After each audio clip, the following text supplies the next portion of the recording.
आज आमच्या डॉगेश भाईने लय मोठा कुटाणा केला. डॉगेश भाईची पण लाईफ लय बोरिंग झाली होती. तो पण म्हणला असं काहीतरी नवीन ट्राय करावं, तर तो गेला एका दरवाजाच्या खाली गुतला. डॉगेश भाई आपला लय जुना मित्र आहे, त्यामुळे आम्ही पण त्याची मदत करायला गेलो. मला वाटलं डॉगेश भाई व्यवस्थितपणे बाहेर येईन, पण तर जय महाराष्ट्र पब्लिक, स्वागत आहे तुमच्या माझ्या एक नवीन मिनी ब्लॉग मध्ये. सकाळ सकाळ उठून मस्तपैकी आंघोळ करून आलतो मी आर्यनच्या कॉलेजमध्ये. तब्बल 1 रुपयाचा चिंगम चारल्यानंतर अथर्व भाईने आपला इतका मोठा सत्कार केला शाल देऊन. अथर्व आर्यनला म्हणत होता एवढे वाईट काम करायचेच कशाला की तोंड लपायची वेळ येईल. डॉगेश भाई पण असा गुतला होता ना, दरवाजा मध्ये घेतला का बाहेर घेतला का जाग्यावर कार्यक्रम झाला असता डॉगेश भाईचा. सलग तास ते दीड तास झाटल्यानंतर एका भावाने चावी आणली. चावी आणल्यानंतर पण काही फायदा झाला नाही, कारण डॉगेश भाईचं मुंडकं दरवाजाचं टोक एकाच साईडला होतं. बाहेर घेतला का डॉगेशचा रामनाम सत्यच होता. आला पठ्ठ्या बाहेर आमचा.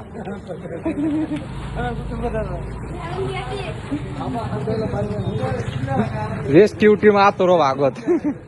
तर आपल्या बेडचा सगळा खजाना याच गल्लीत आहे. तर सांगा कमेंट मध्ये गल्ली कोणती आहे.